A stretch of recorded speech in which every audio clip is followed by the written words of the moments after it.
Welcome to another episode of Listen to Us Rant About Movies. I'm Wes Ford. And I'm Zach Harris. And welcome to the show. If you like what you hear, you can find all of our episodes on iTunes, Google Play, YouTube, and we're now on Stitcher, which has been suggested by some people. So we're on there, which is great for everyone else. And what we like to do is we rant about movies and we drink while we do it. But today we're going to cancel that drink portion because Zachy boy ain't feeling too well today. I'm a little sick baby this week. It's a little sick baby. But appreciate you coming on so we can get this episode out. And it'll be good. I am drinking a nice bottle of Topo Chico mineral water. Ooh. So we're technically drinking, just not alcohol. You know? Yeah, just not alcohol. Yeah. So for this episode, we're going to be discussing all the films and shows we've been watching since our last episode, which is a lot. We recorded our last episode like a little over a month ago, and I've actually have crammed in a lot of stuff to catch up on 2016, and mostly just catching up. So I have a good portion of that to talk about. And then we're going to review our first film of 2017, John Wick Chapter 2. Ooh, dip into Wick, dip to John Wick. Oh, yeah. Can't stop the Wick. It's John Wick you're talking about. It's John Wick. John, is that you? So, yeah, lots and lots to talk about. So let's just go ahead and get right into it. Nice. Zach, you want to kick it off? Yeah, I'm trying to see what I should talk about first. Probably the best thing that I've watched since the last cast is I watched all of O.J. Made in America. The documentary or the show? The documentary. Oh, okay. It's funny because one of my things I got to talk about is the show. I watched the whole show. Oh, you watched the O.J. show? Nice. Yeah. O.J. block here. Yeah. So, how's the documentary? Because I definitely want to check that out. It was incredible. It was so good. I didn't think it was, I don't know. I guess I don't remember it being that way. I didn't know everything about it when it was going on. So, it was just like, I just kept hearing about this OJ doc. And it was like, yeah, okay. I'll check it out. Seems like a good doc. Yeah. And, holy shit, is it good. It just, it's 8 hours long. So, it has the time to just be able to, focus on so many things and just give you the whole climate of America at the time and racial politics and the LAPD and just covering all these separate things, and then it cuts back to OJ and you're like, oh yeah, this is about OJ. They branch off on so many different topics, Rodney King and all this stuff, and it's really, really interesting and just gives you the complete context of who he is basically and how that was able to happen and why it was such a big deal. Yeah, it seems interesting because the whole story revolving around OJ's trial is so much more than just him and his actual crime, Yeah, definitely. It evolved into so many different layers and different things, and it became so political, which is a good segue because, like I said, I watched American Crime Story, The People vs. O.J. Simpson, which it was the FX show, and with Cuba, dude, it's so good. It is so good. Obviously, it's dramatized. So I'm not sure, and that's also why I want to watch the documentary to see kind of what's real and what isn't. But it was such an entertaining show to watch. It's probably one of the best courtroom drama shows I've ever seen. It's just nice. It's so engaging, so entertaining, and even though you know the end result, you can't stop watching. Totally, that's great. I binged the shit out of it. It was so good. How many episodes? 10 episodes, I believe. Nice. Yeah, they're really well made, dude. It's now that you watch the documentary, you should watch the show. It's on Netflix now. Oh, okay, cool. Yeah, it's on. That's where I watched it. Okay, cool. It's on Netflix. And the doc, you watch it on Amazon? Because that's where I saw it. No, I didn't know it was on Amazon. I watched it on ESPN's app, which I'm just going to say right now is a total piece of garbage. Is it? Yeah, I was trying to watch it from the app and Chromecast it, and it took me about 30 minutes to get each episode going, and then I couldn't stop them. And they're like, like an hour and 45 minutes each. Oh my God.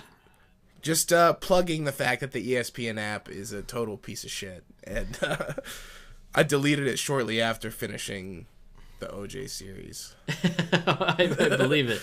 That sounds awful. But it's on Prime now, you said? Yeah, I'm not sure if it's Prime, if it's free. I just okay, but you can watch it. But it's through Amazon.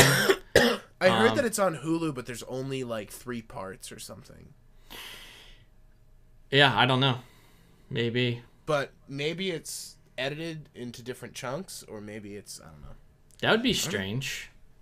Yeah. I know there was a feature-length version that was like all together or something. So I heard about that. Maybe. Huh. Anyway, we both got a little OJ in there. Little OJ in. I think both of us were a little too young to like experience the full thing, like when it actually happened. Yeah, I remember it going on and like hearing about it, but I'm not like, I wasn't like keeping up on it. Like I didn't know what was going on, but I just knew that it was a big deal. Yeah, same. That everyone was talking about it, but like it didn't get like the weight of what it was, Right. And it's also interesting because I feel like after watching the doc, if I was into it at the time, I would probably feel completely differently about it and just be like, yeah, OJ didn't do that shit, Yeah. Like not knowing a lot of those, like what was going on, or I don't know exactly what was released, but I mean, it was televised, but I don't know. I mean, he totally did it, but yeah. He totally did it. Yeah, okay. Getting into some of the details, at least from what I got from the show, it did show both sides, but really it showed that OJ probably he did it, but it became more than that. Like it became about racist cops and all this other stuff, and it brought up all these other issues that were going on, and people chose that case as a point to show what like side they stood on, like are you for racist cops or are you not, and that's how people took it, which is kind of a shame because a guy murdered 2 people, and there's all these mountains of evidence, but it really was like the trial of a century, man. Like it's so crazy. It's crazy. Yeah. Anyway, good stuff. Yeah, gotta watch it. Gotta watch the show. Yeah, so the American Crime Story, People vs. O.J. Simpson, that's on Netflix, and the documentary is supposedly on the ESPN app and also Amazon. Yeah. Yeah. Mm-hmm. So you can watch O.J. Made in America. Yeah, good stuff. I want to talk about a little film called Silence. Ooh, nice, boy. Oh, yeah. Nice. I watched this film probably almost immediately after our top 10 episode. You got any changes to make there, bud? Oh yeah, it would have been. It probably would have been. I think top 3 hands down. Okay, nice. It was absolutely one of my favorite films. It was too high on my list. It should or too low. It was too low, to be honest. It was too low. It's so good, dude. It's so good. Marty just killing it. Like, why is no one talking about that movie? Holy shit. I know. No one is. And it really deserves to be talked about. And you mentioned this before. I think it's going to be kind of a sleeper. It's going to come out. Oh, definitely. And people are going to notice it, years down the road and be like, holy shit, this thing's a masterpiece. Mm-hmm. And I really do think... How can you not? It's so good. I really do think it's a masterpiece. Just it had me thinking about it for weeks after I watched it. Like my mind would constantly drift to thoughts about it. And I would uncover these layers of just like thinking about it and be like, man, there's a lot going on here,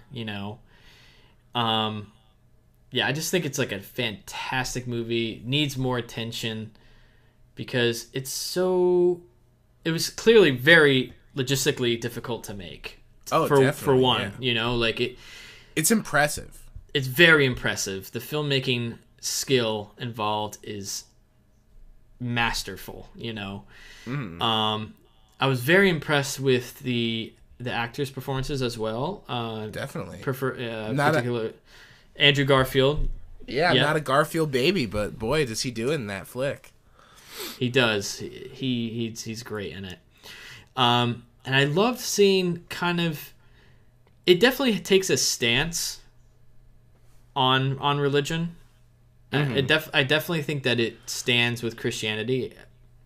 I don't think that's even in debate, but I do like how it does show perspective from the Japanese as well, and it brings up a lot of questions. You know, it literally does make you think about things, and it makes you think about like what it was back then, and like it brings up bigger questions like what is religion itself, you know.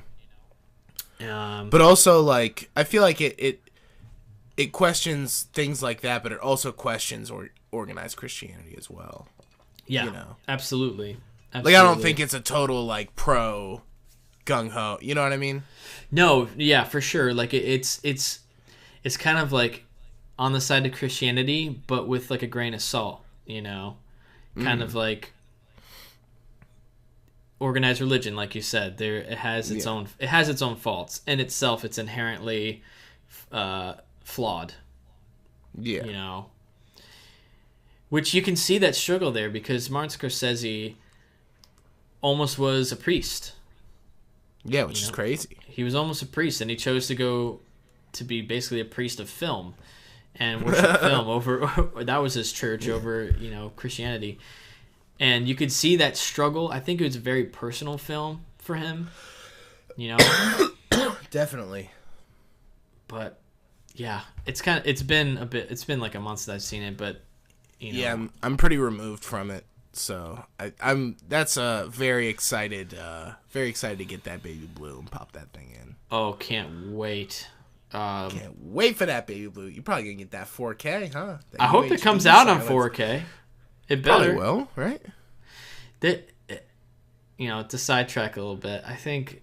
Yeah, let's get a little 4K sidetrack in. All right, a little sidetrack. Okay, I have 4Ks by the way now. All right, what do you got? All right. Got Arrival, because, you know, nice. had to. Yeah. I picked up John Wick. Nice. In preparation for John Wick 2. I prepped for it. Watched that. I'll talk about that later. I also have... What do I have? Looking at my shelf, I got Mad Max. Oh, yeah. I was going to ask if you got Mad Max. I got Mad Max. I feel like that's a pretty, you know... And the best one of all, The Revenant. Oh, yeah, that Rev probably just looks incredible. And I mean the best as in, it's literally the most incredible looking Blu-ray disc I've ever seen. Like, it is out of this world good. It's insane. Like, every frame, I'm like, oh my God. You know, like, every single frame was like a crisp photograph. Like, better than real life. It's incredible. You have to experience it for yourself. It's so good. Man, I'm thinking about it. Think about making the plunge. Oh, dude. Especially with that HDR. Ooh, babe. Ooh, it's so good. But yeah, so what we were talking about before what was I talking about 4K? Free sidetrack? Oh, Silence coming out on 4K. Yeah, so what I was going to say was I don't think every movie gets a 4K release. You know, it's kind of it's going to be kind of a niche market, and you know, personally, I think you should get into it so you can experience 4K because I know you'd appreciate it. But also, it's not going to be. I don't think it's going to explode into like mainstream popularity because no one's buying physical media anymore. You know. Yeah. Totally. We've talked about this before. No one's buying physical media. I mean, for example, for Doctor Strange that's coming out, they're promoting the shit out of the digital HD. buy the digital HD, buy all these commercials, buy the digital HD. It's like, no, give me a disc. I can't even find what if my internet goes down? I can't even find that much information on getting just like a Blu-ray disc. Not to mention Disney isn't even getting into the 4K game at all. Whoa. Right now. They're not? No. Have they said that they're not? They want to get into Dolby's platform, which is no, there's going to be a dual there's war? There's a platform war. It's HDR versus God, I can't think of it right now. Dolby Color? UHD? No. It's for like TVs, you're saying. Oh, it's just like the codec. It's like they're all they're all UHD.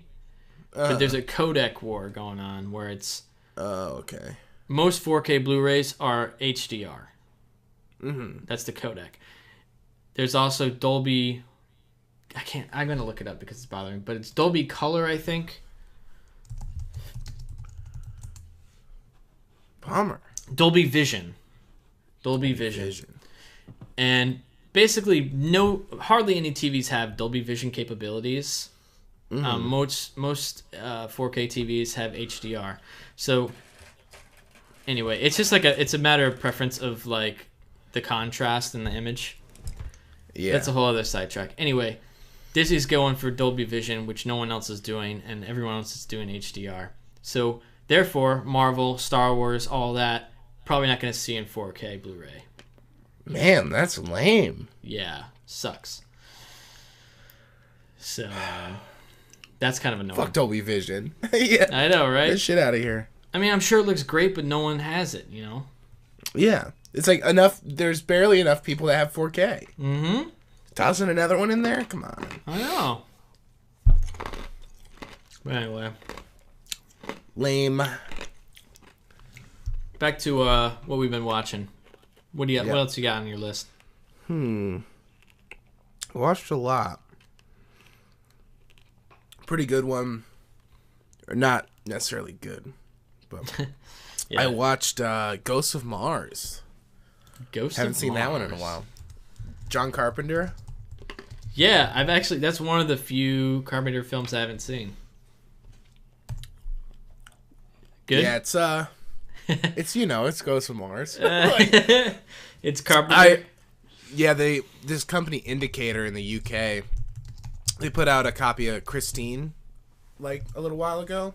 And I got that, and it was really nice, and then I saw that they were putting out Vampires and Ghosts of Mars, and I was like, well, I gotta get Vampires. It's like, should I get Ghosts of Mars, though? And it was like, well, you know, maybe this will be the time that I like Ghosts of Mars.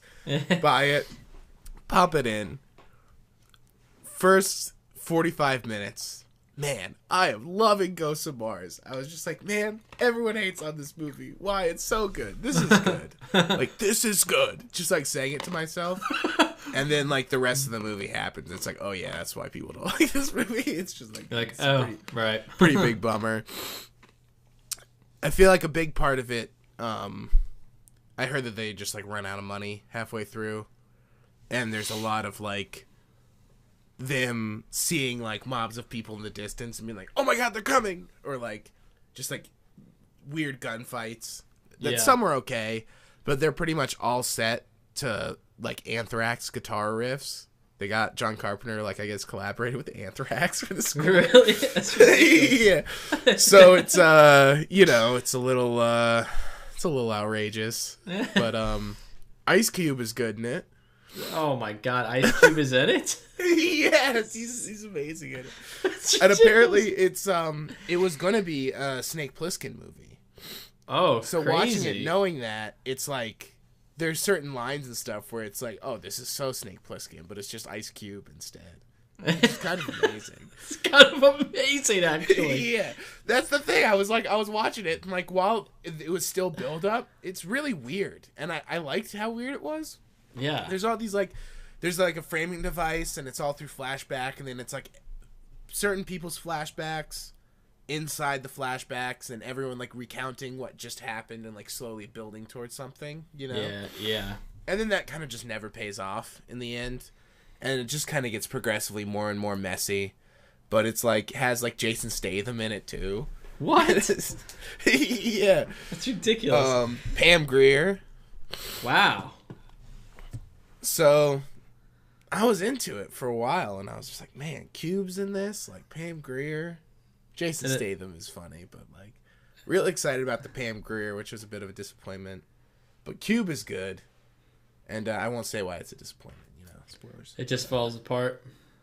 Yeah, it just falls apart. Oh, bummer.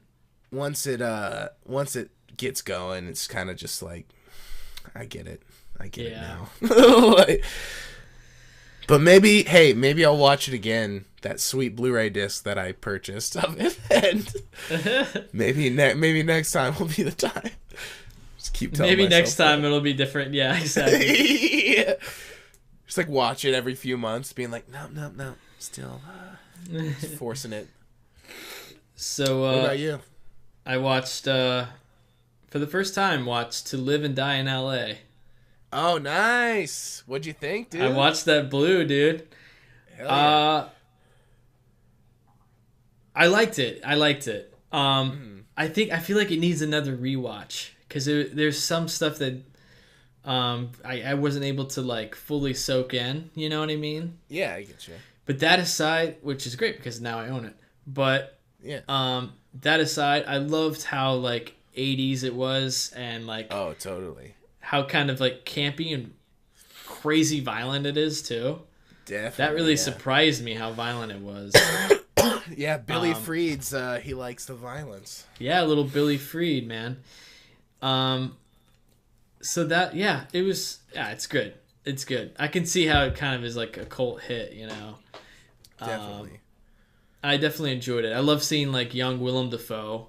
Mm-hmm. You know, yeah, he's so good in it. It kicks the some scene ass. where he makes the money is amazing. Oh, that scene is so good. Yeah. Yeah, it's playing that like real upbeat song, and he's just like making the counterfeit money. It's amazing. I like said out loud to myself, I'm like, this is great, because it was like showing the whole process, and I love just watching the process of like him counterfeiting this money. Like, it was awesome. Because it's never what I would think it would be. He's like flashing lights at it, like spinning stuff around, like printing it multiple times. Yeah, printing over it multiple times, and then like cutting it and like flat. It was cool.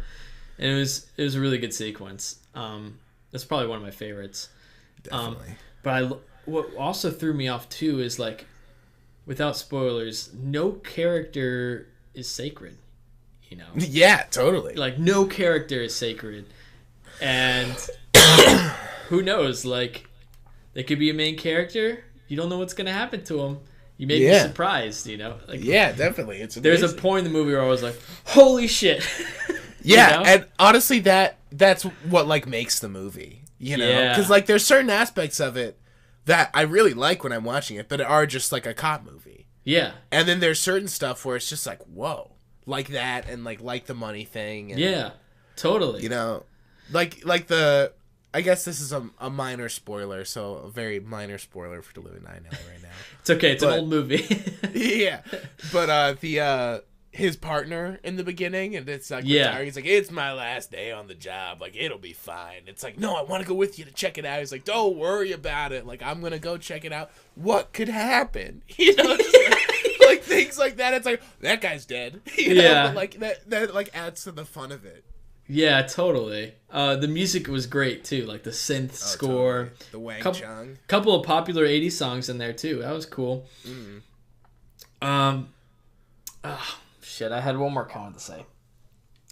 Anyway, I enjoyed it. Yeah, it was great. Nice. It was great. Glad you dug, bud. Yeah, it was good. Definitely had a nice little 4K transfer on there. Oh yeah, that restoration's nice. It's good. And that Shout Select collection, so badass. Yeah, man, they're pretty good. It's pretty awesome. Yeah, I like how they're kind of like doing their own like little Criterion thing, you know? Totally, yeah. Yeah. Because they got the Scream Factory, and they're releasing all the horror stuff, but now it's like they're pretty nice additions. So it's good that they're branching out a little bit and putting out some totally horror stuff at that level. Like, I forget what else. Buckaroo Banzai came out on that, and Elvis, the John Carpenter's Elvis, came out. Oh, nice. That's awesome. Yeah. Roadhouse, I think, as well. Which Roadhouse, so good. Yeah. I'm gonna have to get that one. Yeah. That's awesome, man. So Nice. Yeah, good suggestion and good stuff. Hell yeah. Loved it. I watched Bound, which I had never seen before. Have you seen that? The first Wachowski movie? No, I haven't. It's a lot of fun. I liked it a lot. What's her name? Let me look it up real quick. I forget. Who stars in Bound? Gina Gershon, Joe Pantalones, Jennifer Tilly. That's her name. Joe. I just called him Joe Pantalones casually. We have this joke. We call him Joe Pantoliano, Joe Pantalones. But anyway, but yeah, he's pretty great in it. It's kind of like Gina Gershon, Jennifer Tilly, steamy sort of affair type thing.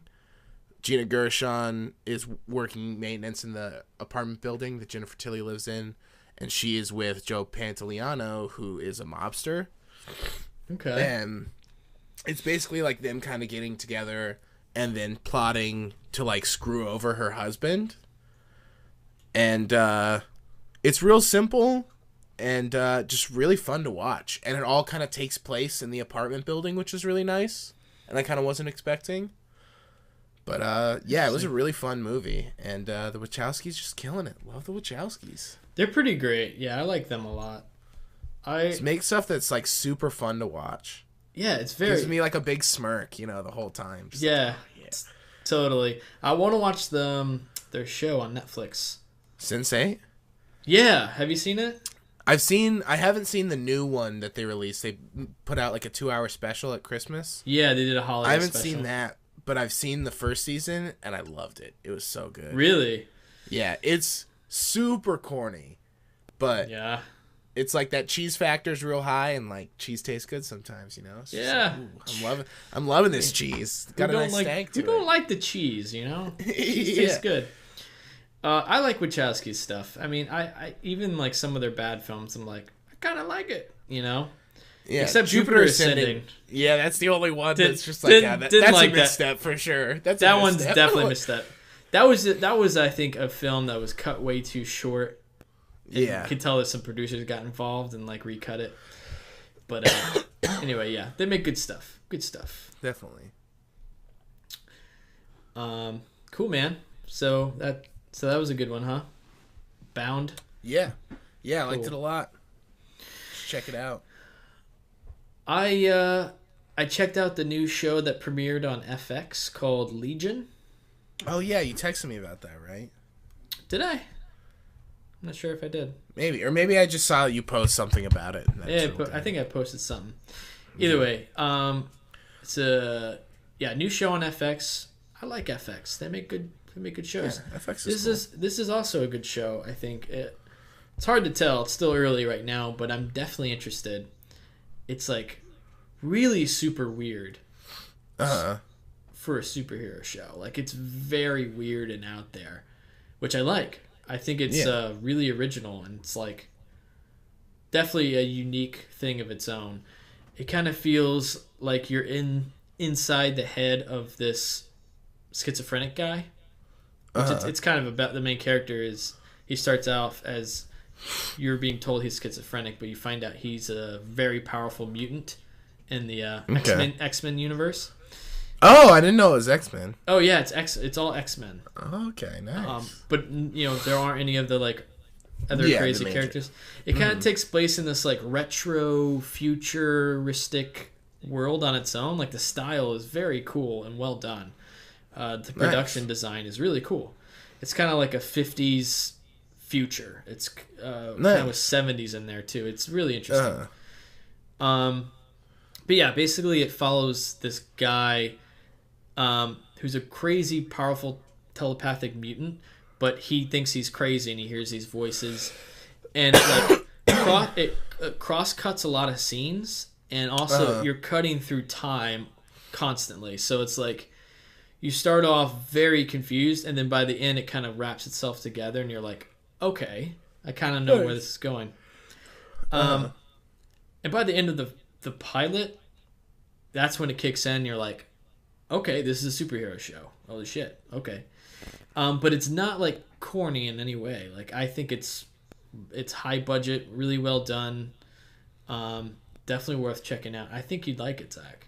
Nice. Yeah, I gotta check it out. I would barely even consider it a superhero show. It just happens to be about X-Men mutants. Yeah. It's just like an really interesting show. So, I like the main guy. Like, is his name Dan Stevens? Yep, Dan Stevens. Yeah, he's in The Guest. I liked him in The Guest, and I feel like I saw him in something else that I liked him in. Oh yeah, he was super good in The Guest. I barely even recognize him in this. I forgot he was in that. Yeah, he's good. Because he got like way thinner, and he's just like completely different in this film or show. Mm-hmm.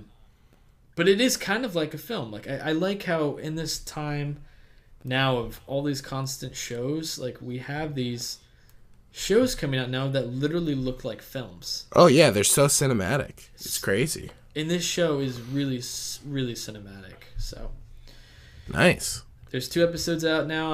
I watched the second one just before coming onto this podcast, and definitely interested. So hell yeah! Hour long? Half hour long? The pilot is an hour and a half.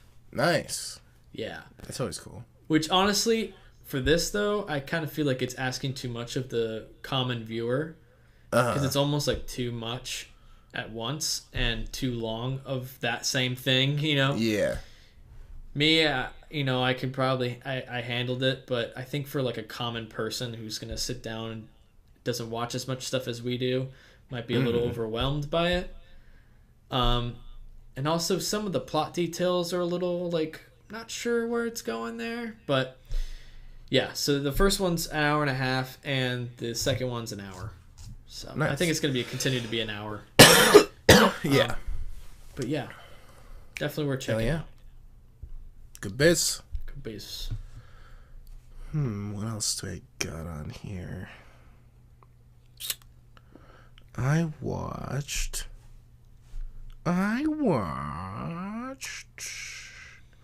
Kurosawa's Dreams. Ooh. Have you seen that? No, but I've heard of it. Oh man, it just came out on Crit a little while ago. Yeah. Probably, like at the end of the year, I think. Boy, is that a nice little baby. I love me some Kurosawa. That's for sure. Yeah, it is amazing. I had seen it once before, but I honestly don't know if I had seen the whole thing, because the last 2 segments I didn't really remember. But yeah, I think it's 8 different like vignettes based on his dreams. That's fucking awesome. Yeah, and they're just all pretty different from one another, and all have like amazing visuals and production design. And you watched it on the Crit? Huh? You watched it on the Crit? Yeah. Nice. Yeah. It's boy, it's just a real treat there, Wes. You should pick it up. Treat yourself to a little definitely worth picking up. I would say so. If you're a Kurosawa fan, I'd say you're gonna like it. All right, I should get that then. Yeah, it's amazing. I was a very big fan. The production design in some of them is really cool, and it's just tonally very interesting. He hits that feeling very well of what a dream feels like, and like where you're dropped into it and where you leave it. That's cool. Yeah, because like a lot of them, like the first one especially, doesn't really wrap up. It ends. Some of them almost feel like you're waking up. You know what I mean? It's just kind of getting cut off. Not necessarily that it just like cuts out, but just the way that it builds. Yeah. It's really interesting. I was a very big fan. Martin Scorsese is in it. What? As Vincent Van Gogh, which is pretty amazing. What? That's incredible. That's so good. It's pretty incredible. That's amazing. And then also on the Criterion disc, there's a documentary that's like longer than the movie. It's like 2.5 hours, I think, about the making of it, directed by Obayashi, who did House. Oh yeah. Yeah, he just made this super long documentary with footage on the set of Dreams of Kurosawa like directing. That's incredible. Yeah, I watched a little bit of it, and it was really weird and cool, but definitely worth picking up the disc for, I would say. Especially with the doc on there. Exactly, yeah. That's awesome. All right. Yeah, it was incredible. I would definitely recommend it. It's pretty great. Kurosawa's Dreams. And it's one film? Mm-hmm. But it's like vignettes. Okay. So there's like multiple different stories. I like separated that. by like title cards. I'll definitely check that out. Check that out. It's pretty great.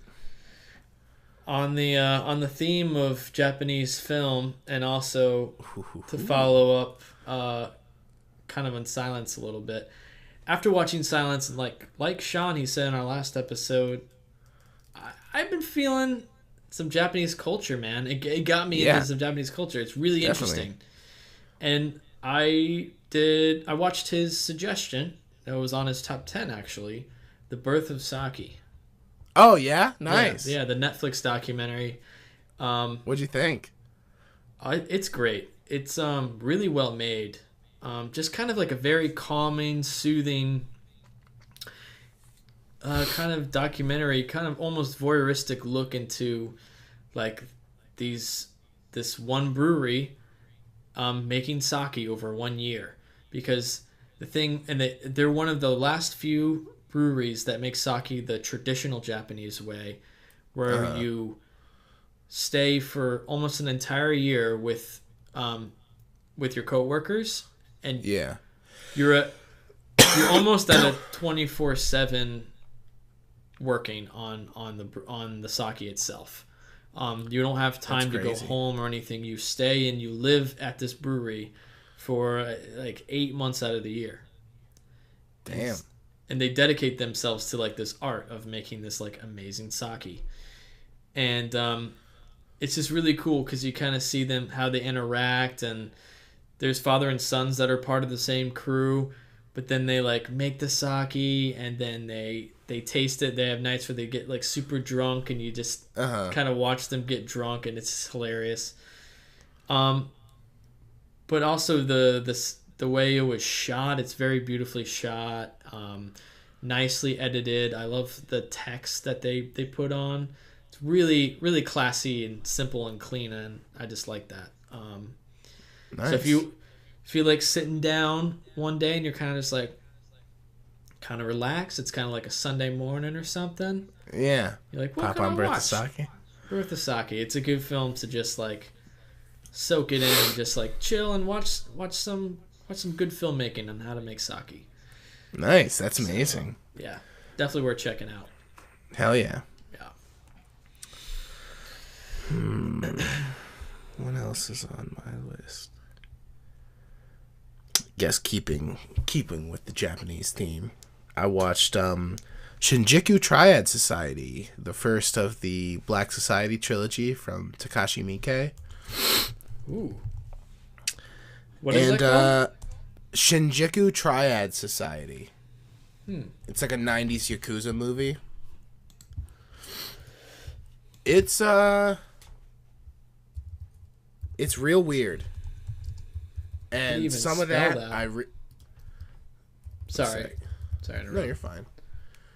I just want to look it Shinjuku. Triad Society, got it. All right. Yeah, it's kind of like about a feud between Chinese and Japanese mafia, and so there's some definite like cultural stuff that is hard to fully grasp at times, because they give you the subtitles, like Chinese is in italics, I think, and Japanese is standard. So, but sometimes you get caught up in it. But anyway, definitely enjoyed it. I remember I bought these movies on DVD when I was in high school, and I thought I had seen the first one, and I don't really remember it, but I know I've seen the second one, and I don't think they're not like directly related. They're just kind of like three different Yakuza movies together. It was very gross. It's just like real gross and very weird. And some of the weird stuff I really, really liked, and some of it was just a little too much for me. Like there's some some like very strange rape in it that I wasn't into. But, really? Oh man. Yeah, but like police interrogation rape of like a man, just like while they're interrogating him, and it's just like, it just like comes out of nowhere and like Jesus. stuff like that. That I was just like, don't know about this scene. But then there's other stuff like the opening of the movie is super crazy, and it's just like cutting to all these certain shots from throughout the whole movie, but you don't realize that yet, of like children crying and like people running down the street, and then intercutting it with this DJ and these like shots like spinning over this turntable, and he's like, and then it cut to like 3 other things with all this natural sound changing and stuff. And like things like that I really liked. There was some really cool editing, but overall I would just say it was really gross and very, very violent. Oh, man. But an interesting watch for sure. Definitely interesting. It sounds very interesting. Sounds interesting. You know, so from 1995 it looks like. Jesus Christ. Sorry. Please excuse Zach. He's a little sick baby today. Yeah, I'm a coffin boy. Coffin boy. I'm gonna be in a coffin soon. I'm not gonna make it. So I watched another documentary. Little doc called Camera Person. Oh, I really want to see that. How was it? I really liked it, man. I really liked it. Yeah, it's very, very interesting. It's kind of, I don't know if you know anything about it, but it's about this. It's about this woman who shot a lot of documentaries. And she has this little quote in the beginning. She says, "Think of this as my my memoir, and these are just pieces of my basically of my work." Yeah. And I don't know how it starts off very just like, okay, these are just like random clips that have nothing to do with one another, you know, and it's like a mishmash of all these different random documentaries that have nothing to do with each other. But then as the film evolves, it actually becomes an art piece of itself. Like it really does start to come together, and you get this message that she's like trying to say with these random clips. These random clips somehow start to tell a story, and it's a very like subtle, quiet story, but it's just showing like pieces of life and just pieces of just snapshots of all these different stories that also relate to her own personal life, because you also see these clips from her own life of her and her kids and stuff like that. Yeah. And I don't know, it's hard to describe, but it just becomes like, it makes you kind of reflect on life itself. And I kind of like, I watched it and I kind of went outside, and I happened to be like a really nice day, and I was just like, I felt really relaxed, you know. I was just like, it makes you kind of appreciate life, it's like as a whole, and seeing, yeah, kind of just seeing all these different mishmashes of different, like even people from Africa and people in cities, which is like very conflicting too when you watch it. It kind of just ends up leaving you with this feeling of just appreciation of just being alive, and like of what you have, and not to take anything for granted. And I don't know, it's really good. I really enjoyed it. I would say if you like, it's similar to like Boyhood in the sense that you get snapshots of different things, and it's not necessarily about the big moments. It's about the little in between moments. Yeah, definitely. You know, which is kind of like what Boyhood is like, of seeing like, because when you think of memories, you don't think of the big thing that happened. You think about like the drive to the thing that happened, you know. Yeah, definitely. And excuse me, mouth getting a little dry there. It's good. But yeah, so I think that's what that film is trying to say. and it's definitely worth watching. I can see why it's on Criterion already. Hell yeah! How'd you watch it? I watched it on Amazon Prime. It is included with your Prime membership. Oh, sweet! I gotta watch that. Yeah, so I saw it on there. I was like, I'm gonna watch it, and yeah, it's really good. By the end, I really did like it. So that is Camera Person, and that is on Amazon Prime. Check it out. Sweet.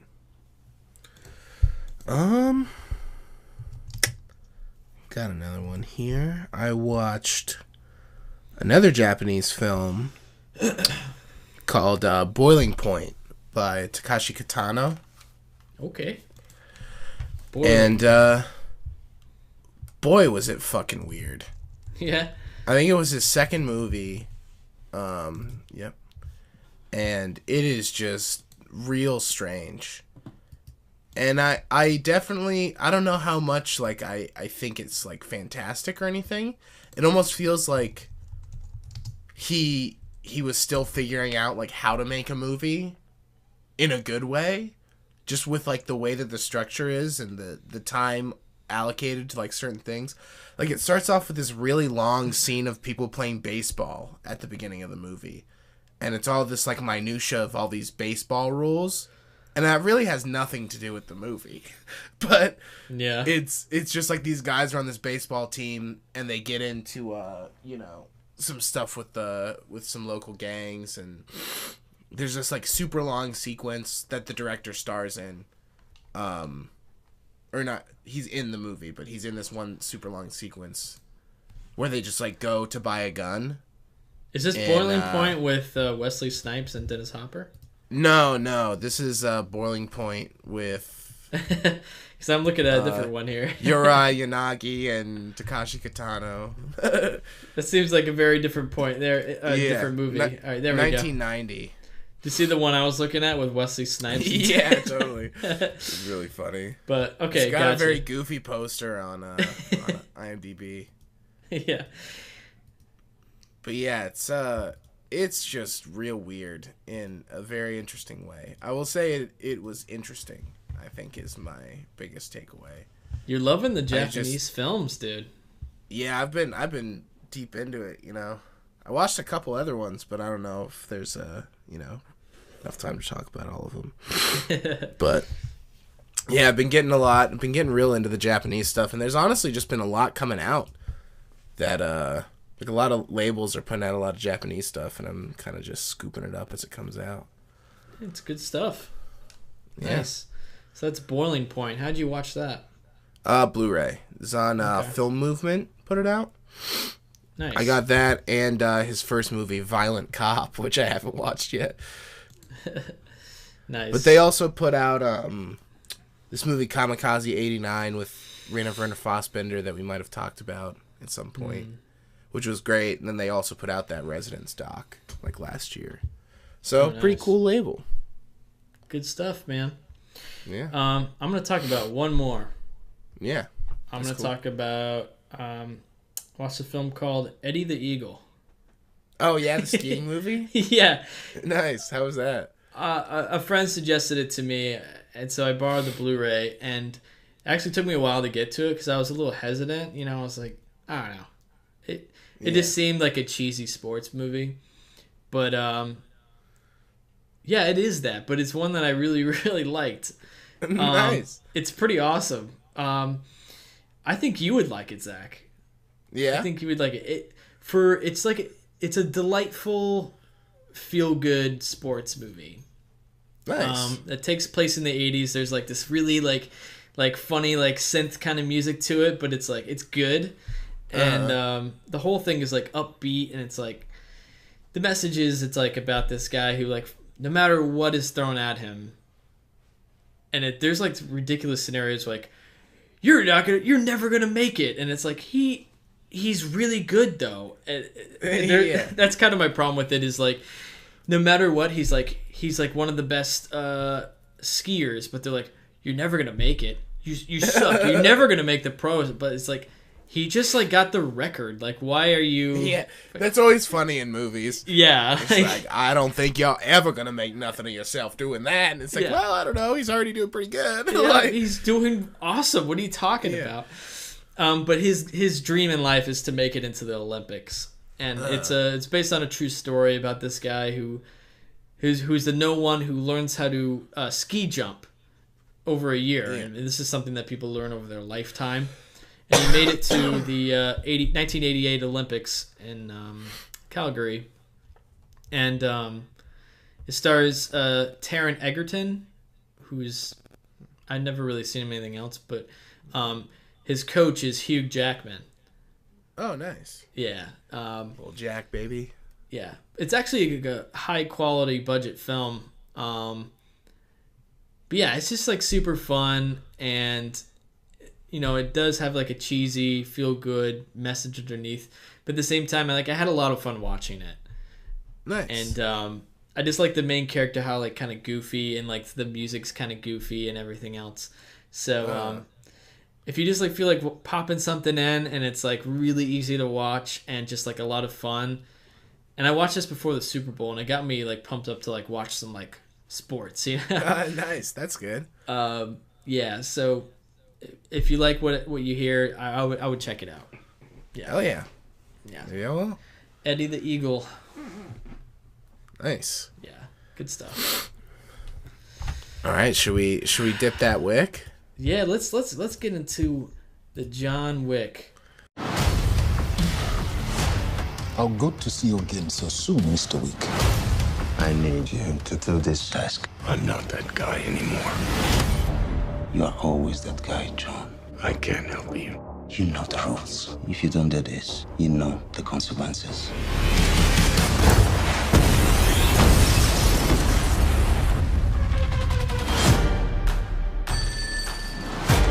Accounts payable, how may I help you? I'd like to open an account. Name on the account?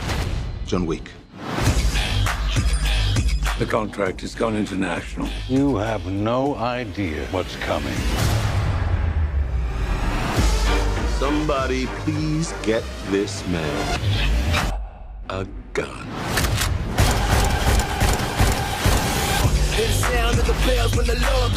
You stabbed the devil in the back. To him, this isn't vengeance. This is justice. Trigger finger in the eye, put a little dirt on him.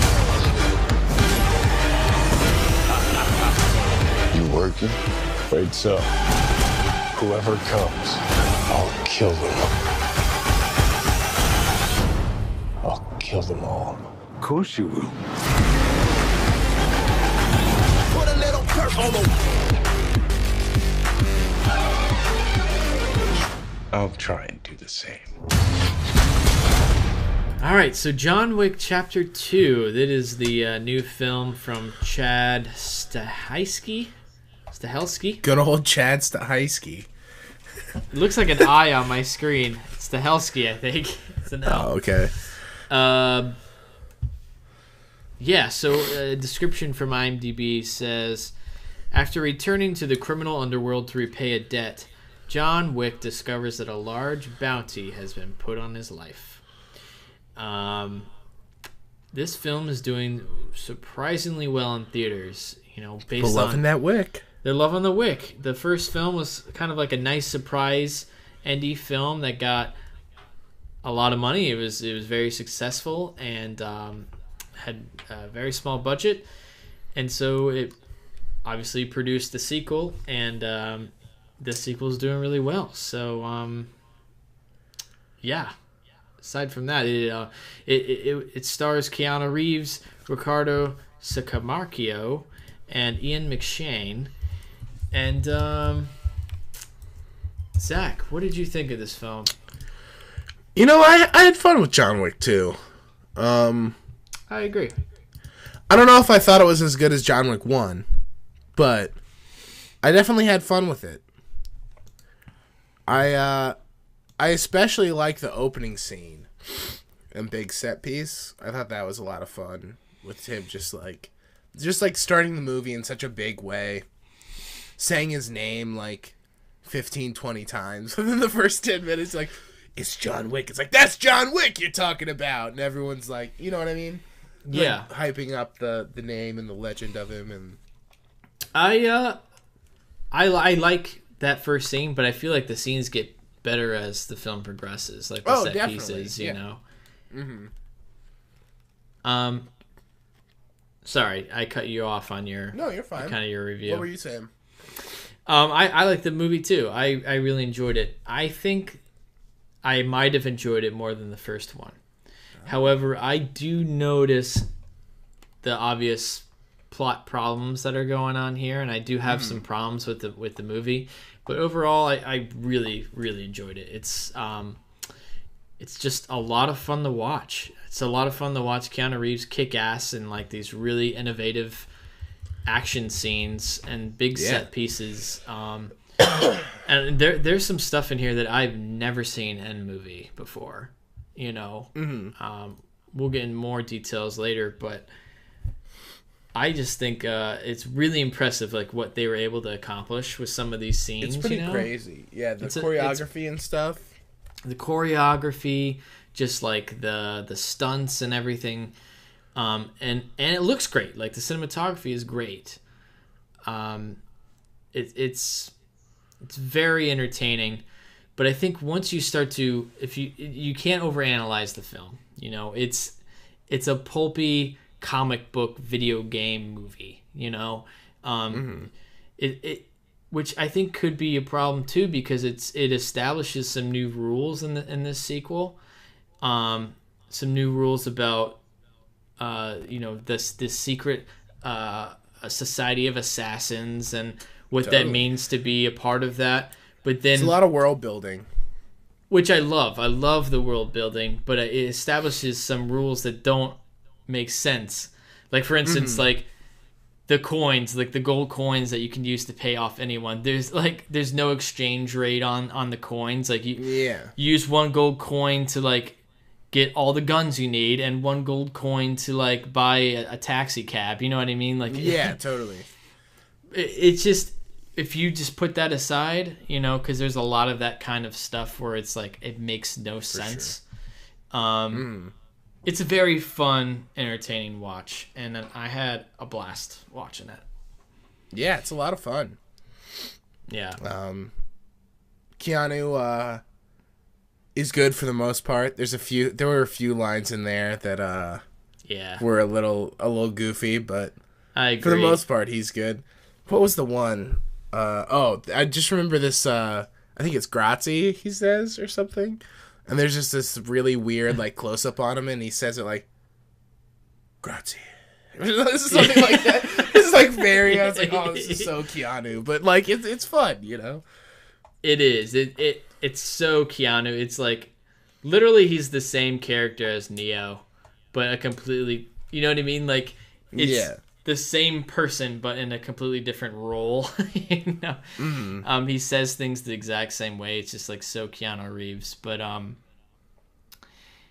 to the point where I think it's almost like it was too dry or almost like too much on some of the lines. But I think they kind of know what movie they're in. Yeah, which is nice. You know. And they don't take themselves too seriously, which is a good thing. Yeah. What else non-spoiler? I did feel like, though, while I definitely am all for world building and I'm all for like expanding the universe, I did feel like it kind of the first one was very simple. Yeah. You know, which I think was a big aspect for it for me. It was also shorter. And not that I thought the world building was bad, but it just inherently made it a more complex thing. And I think I prefer the simplicity of the first one, where it's just like, y'all kill my dog, I'm gonna hunt and kill you. Movie. You know what I mean? Like, yeah, totally. With the first one, I don't think they even expected a sequel. You know, it was a completely closed story. Well, this one opens up a franchise. You know, it's the start of a franchise, and they're trying to make them like the next, not necessarily James Bond, but James Bond, and you have like Jason Bourne, and those kinds of characters where he's this character who kicks ass. But I did think in this one, like the first one, you almost feel like he's an unstoppable force. Like he is just like he's the boogeyman. He's gonna find you and he's gonna kill you, and he does in this. But he's equally matched by all these villains that come at him, and he overall it makes him seem like a little weaker and more human, which I don't know if is necessarily a bad thing, but I feel like when you build up this legend of John Wick, which they're doing constantly throughout the movie. Throughout the That's entire John Wick movie. you're talking about. And every person he ever interacts with knows who he is. Yeah, totally. It's hey, John. Yeah.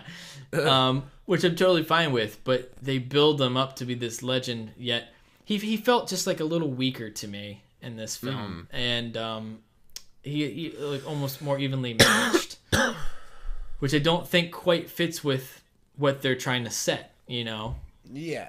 As him being this like literal like boogeyman, unstoppable assassin. And of course he kicks ass. But yeah, like I said, I feel like he is more evenly matched in this, and not such an unstoppable assassin. Yeah, I'd agree. They definitely try to humanize him a bit in this one. Yeah, when he was like, but simultaneously like making him a myth. And I feel like I would prefer the myth route where he's just like, I feel like that fits kind of more of like what the style they're going for. If you make him more of a myth, But at the same time, what kind of makes him likable in the first one is you do have like this really good emotional core of him.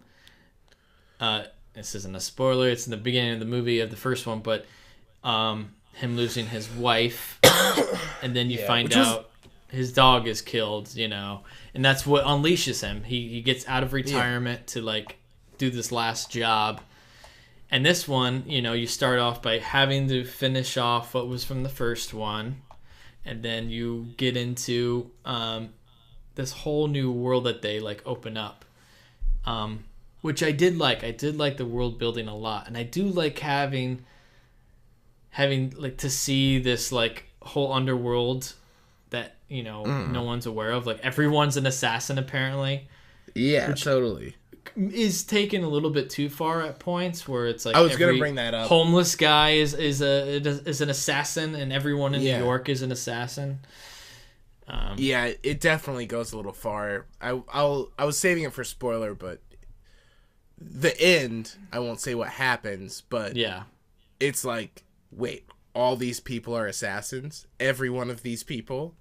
Like when he's running, and it's just like, what? Like, it's a little outrageous. Yeah, we'll get more into that in spoilers, but I don't know what else to say non-spoilery. I don't either. Like I said, I did think it was shot really well. The action pieces were really interesting. The stunts were incredible. There's just some elements that I think we can talk about a little bit more later, of what I had problems with, but overall it's a really fun watch, and I can't wait to watch it again. Yeah, it was a lot of fun. Nice. Old John Wick. Any final thoughts before spoilers? I feel like it's a movie that if you think you're gonna like, you will. Yeah. You could, if you go in trying to have fun and you think it looks like it's for you, then it probably is. And if you go, I don't think I would like that, yeah, you're probably not gonna like it. Yeah. But like I think it knows what it is to a certain extent. I think the first one played into that a little more, but yeah, I think generally it knows what it is, and it's just like having fun with it. So if you treat it as that, then you'll have fun. Totally. Very well said. So both of us really enjoyed it, but we're going to get into spoilers so we could talk a little more freely about our real thoughts on the film. And that's going to be starting right now. You wanted me back. I'm back. How exciting. Yeah. You have no idea what's coming. Somebody, please get this man a gun.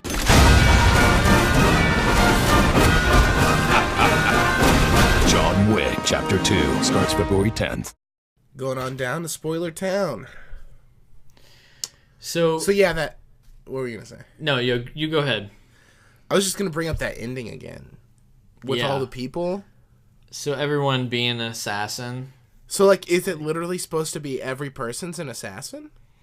I don't think everyone, but it was like most people are. There's just a lot of assassins in New York City, I think. Seems like a stretch. It's like, unless that park is like an assassin meeting place, it's like everyone in that park is an assassin. Come on. Yeah. Like they gathered those people for that. It was a little outrageous. Yeah, and it's like, I like that everyone knows who John Wick is. I think that's funny. It's like, yeah. Oh my God, John Wick. Like, but it was, I thought that was weird. It's like, just have like 4 people in that scene. Just not look at their phones. That's it. You know? It's also it's almost borderline offensive too, to like having every homeless person on the street being assassins. Like, okay, there's actual homeless people who have like have problems, you know? Like, yeah, totally. But it's fine. It's a fucking movie. But it was funny because so they unleash this contract against John Wick, and it's just like all these people go against him, which I think is bold to put in your second film because there's going to be another one. But definitely. having so, like, how do you up the stakes against that? That's like the highest. Everyone's an assassin trying to kill you. Like, what do you do? Yeah. After that, totally. Yeah, but I hope it's just John Wick in a cabin, like drinking hot chocolate, being like, "Glad I got away from all those assassins." Yeah. That's the whole movie. Oh, this is where I'm gonna retire. So. Yeah. I did like how they didn't kill the dog in this one. Yep. They kept the dog, and to make sure nothing happened to it, they planted it. Kind of poor writing, but they planted it like at this building, like there you're gonna stay, there he is, so nothing can happen to him, and they leave him. Kind of dumb, but also kind of glad that they didn't just like kill the dog again. Yeah, because that legitimately like makes me upset in the first one. Oh yeah, like I'm pissed off. It's like this little puppy. I'm like, fuck you, kill these people, you know. Which, again, I think that's kind of like the emotional core that helped that first film, where, like, you just woke the fucking boogeyman. He's coming out of retirement. He's going to fucking murder everyone. In this one, it's like he's still trying to recover from the first film. Yeah, so definitely. He goes to get his car because you got to wrap that up. Then he comes back. He doesn't accept the coin. And so his house gets blown up, and he's like, well, I got nothing else to do other than to do this thing. One last job. And then he goes off to Rome to do it. I don't know. I feel like the plot itself was a lot weaker. Definitely. In that sense, you know. Mm-hmm. But it is a really good fun to watch. And, like, dude, some of the scenes in here are, like, fucking crazy. Like, I've never seen, like, I would actually audibly just be like, oh, like in the theater when some of this stuff was happening, like these headshots and like some of these moves he would do. It was crazy. It's fucking crazy. Probably one of my favorite scenes is the real subtle like gunfight between him and Common. That was the best scene in the movie. That fucking is so good. Like the real quiet, amazing. Like with the guns with the silencers. Like, it was pretty funny at times. Like I was chuckling, but in a good way. It was just like so. It's like pew, pew, pew. They're all just like they're perfectly hitting the pillars, like right next to their head, or like it's like right behind John Wick, and it's just like so outrageous. It's amazing. It's like really no one hears good. these guns going off. But who gives a shit? This is they're just like little silencers, like no one can hear that, but they're just like he's like up on this high ramp just shooting down and like, it's so good. I like that a lot too. And I really did enjoy the whole Rome set and the whole Rome like world opening up and having it be like, I think that was like a cool place to have like this like ancient brotherhood of assassins be located mainly, definitely. You know, or at least a big portion of it. I was a little disappointed in like the catacombs scene because he like gets all these guns, which there's one thing I have to say about that too. But he gets all these guns and then he plants them like, oh, I mean, those are going to be for the last battle, you know? Like that's kinda... But it almost happens like right away. Where he's totally. Like he's using them. It's like, okay, well, you know, he's using them already, you know. he like plants the guns to use later, but he almost immediately comes back and like they fight with them. It's like, okay, well, I thought that'd be later, but it's a little weird. It felt that was kind of like part of the jumbling. I felt like there was too much jumbling, like trying to do too much. With it. Because he's got to leave right from there to go back to the States, you know? He's got to leave Rome and go back to the States. But what I was going to say about the guns was probably one of my favorite scenes, too, is where he's, like, preparing and, like, suiting up. And I love, like, him, like, preparing and, like, suiting up for, like, this war. And he goes to, like, set up his party, his dinner party. And he goes to see, like, a wine sommelier. Yeah. And he compares like guns to wine. Yeah, it's good. I thought that was just like really clever. Yeah, it's fun. He's like, I want to start off with something light and light and airy or whatever he says. You're like, we have this, and then like goes through this whole process of like what you would do to set up wines for like a fancy dinner party. Yeah. It's like, and then I want to end the night with something real strong and bold. And it's like, well, here's this gun, you know, like. Yeah, it's good. That's really good world building, and I like that a lot. Definitely. That was one of my favorite parts. I thought that was really clever. One part that I'll say, it wasn't necessarily that I did not like it, but I think all the like the gunplay is really good. Yeah. But that one scene where they're in the crowd, I felt a little uncomfortable during. When he's at that show.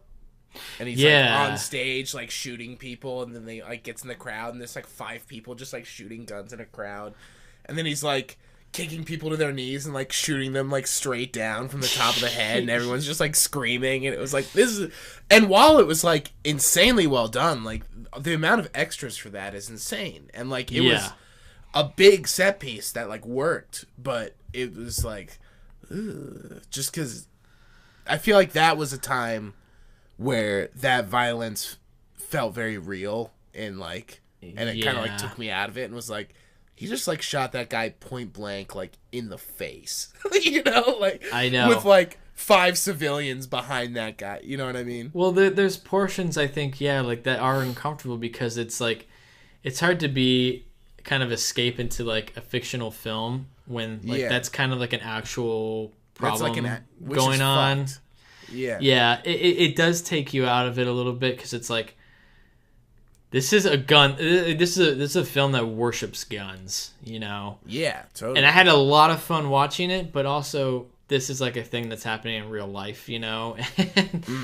And having this extreme violence and like like in that crowd, it's like whoa, it's a little sensitive, you know, a little bit. I don't think they were like overstepping anything. It was just like I got taken out a bit when like, you know, he's like just because he was shooting people point blank in the face like in a crowd. And there's like all these innocent people around too. Yeah.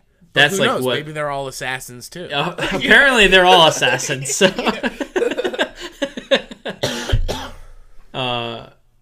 But yeah, I like with John Wick's action, what makes it so unique, I think, is just like the really quick, like if you blink you'll miss it, like kills and like the gunshots, because he's so fucking precise and accurate, like with his gunshots, and he's so fast. It's it's like gung fu, you know?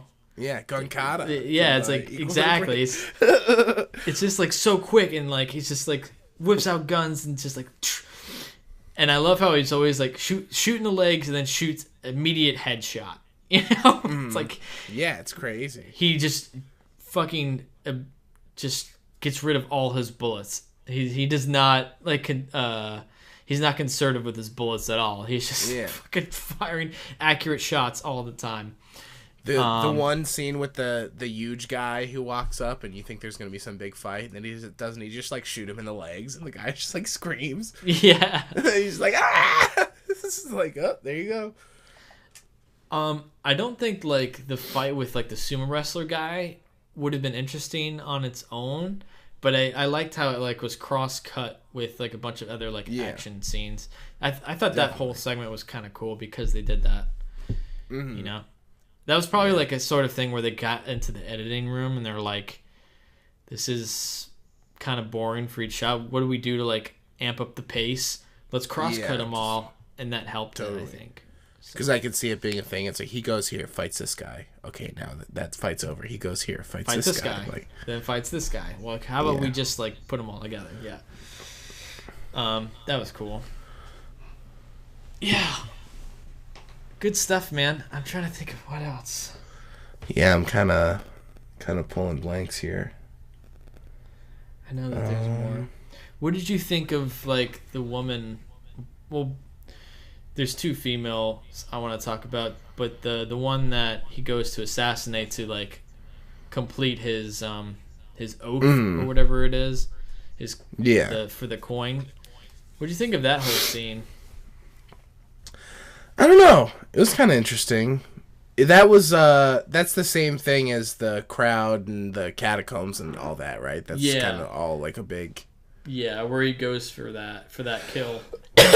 I like him in the sense of making him, you know, like a ghost or whatever. I like him just like showing up, like the classic like reveal in the mirror. It's like it's a little goofy, but like it's fun. It's playing with it, you know. That makes it more of like the boogeyman thing that they're trying to go for, you know? Totally. Yeah, I agree with that. I thought Common was really good as a character. Yeah, Common was really good. And that's where he like is established. I thought he was like a good match for him, you know? Mm-hmm. But the like female villain who like is the other one of the assassins who like tries to kill him. I thought she was pretty badass. Yeah, it was cool. I liked her story, or kind of her character, as she's like this deaf assassin who just like is like, I'm gonna take care of this.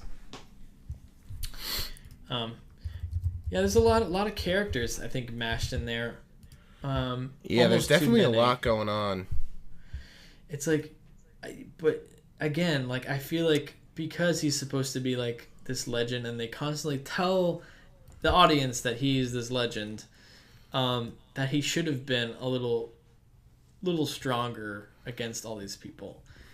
But the problem with that is like they've unleashed all these like arch villains, so to speak, you know? It's like, yeah, totally. It's hard to make him more human, but also keep him that like boogeyman persona. Yeah, it's a hard balance. I do think there are maybe a few too many characters. Like, I think they could have saved some stuff, like fleshed out some of the stuff that was there and saved some of it for maybe the next one, since there's clearly going to be a next one. I hope he gets his car fixed in the third one. He gets that back. Because that is a sexy-ass car. It's nice. My fucking Mustang. It's hysterical, just him being like, I want my car back. And then just completely destroying it. Like, yeah, almost immediately. Yeah. What'd you think of Lawrence Fishburne? Fishburne. 1 sec, I'm sorry.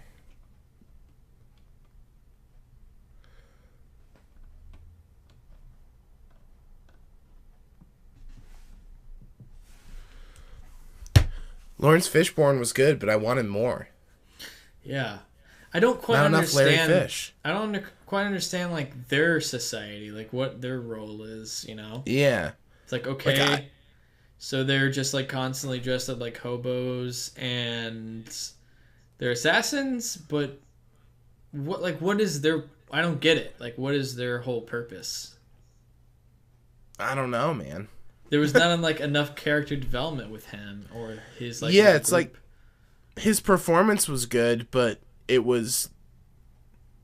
I almost like forget that he's in it because it's so like removed from everything else.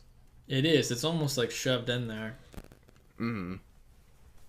It's another thing where it's like maybe you get Larry Fish for the third one, you know? Yeah.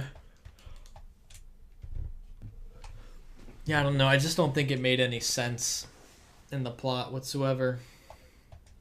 Yeah, I'd agree. Like there's no purpose for it at all. Mm-hmm. Other than they like kind of helped him out for some unexplainable reason, even though everyone else didn't want to help him out from the system. Yeah. It's like, okay, yeah, well, we need him to somehow get a gun again. Here's a way. Yeah. Even though he's like worth a lot, and they could just kill him and bring him in for the money. Like, yeah, definitely. It felt a little plot device-y. Yeah, totally. But Larry himself was good. No, he was great. He did his part well. Yeah. There's only so much you can do with the script that's handed to you. Yeah. For sure. But what else? What else about John Wick? I can't think of anything else. Yeah, I'm drawing blanks here. I don't know. It's getting late.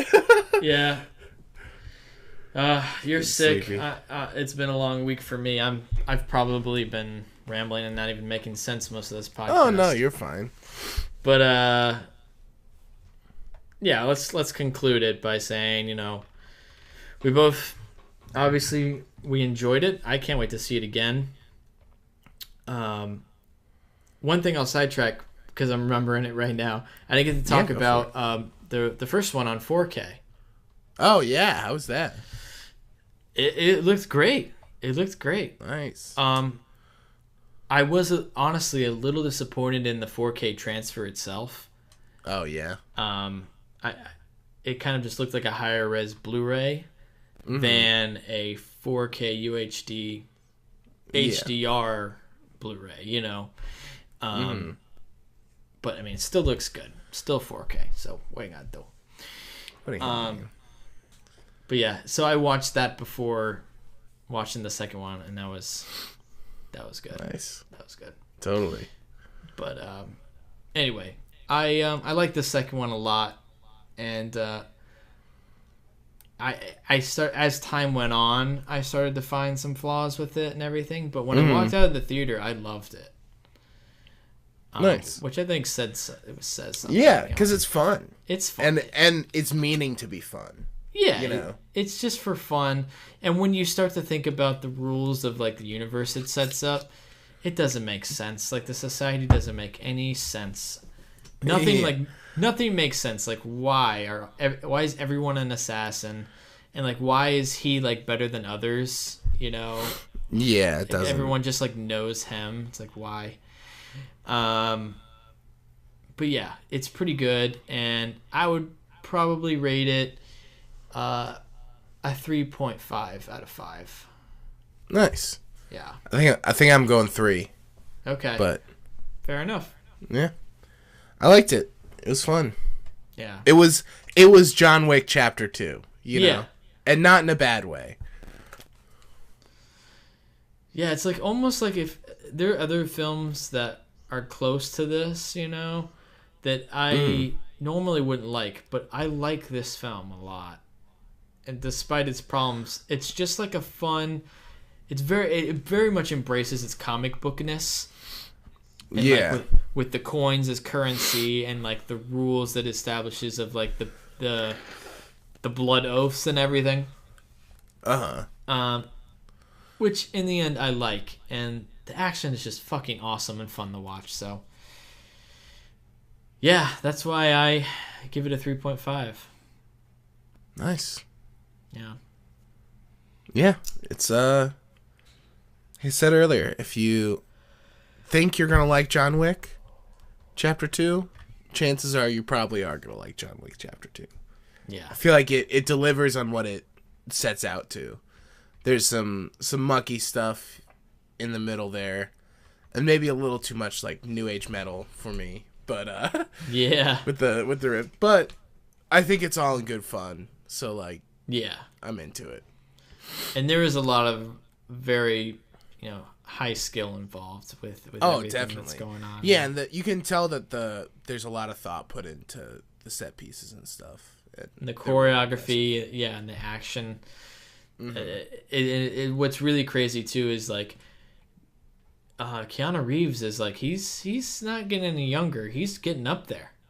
And yeah, definitely. He really is like doing most of his stunts, and it feels like it's really him too, which is just really cool and fun to watch in itself. That like you're not like you're actually seeing him do all these moves, shooting these guys and like doing these crazy fights and everything, and that makes it even more fun because it feels more real, Definitely. So. And just some of the effects too, like some of the blood splatters, and it's like it's happening so fast. How did they time that? How did they do that? Yeah, I don't know. It's very tight in its action. Yeah, and it's not anything new, but the final scene in the museum with the mirror room, that was still cool to watch. Definitely. Yeah, that was like really just like fun to watch his action in like a mirror room. Yeah, it's very entertaining. They tried really hard to like up the ante. They did. They upped the ante a lot. They had to for the second one, and but also trying to like keep him grounded.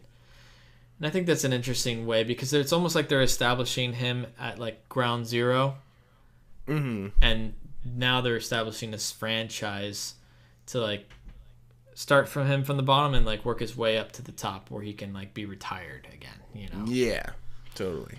So it's almost like clearing the slate. I see what they're doing, For sure. But yeah. I think that's gonna conclude our review of John Wick Chapter 2. Good stuff, man. Yeah. Old John Wick. Little John Wicko. And that's going to conclude our episode for today. We rambled a lot, but I hope if you guys made it this far, you listeners enjoyed that. And you can always follow us on... you can find all of our episodes on iTunes, Google Play, Stitcher, YouTube, Podomatic, and we're also on Facebook and Twitter. You can always email us. We're all over the place. We are all over the place. And you can always email us at listentousrant@movies@gmail.com. And our Twitter handle is at LTURAM podcast. And that's going to do it. Thanks again, Zach, for coming on here. I know you don't feel well, but had a great talk with you. And until next time, buddy. Till next time. All right.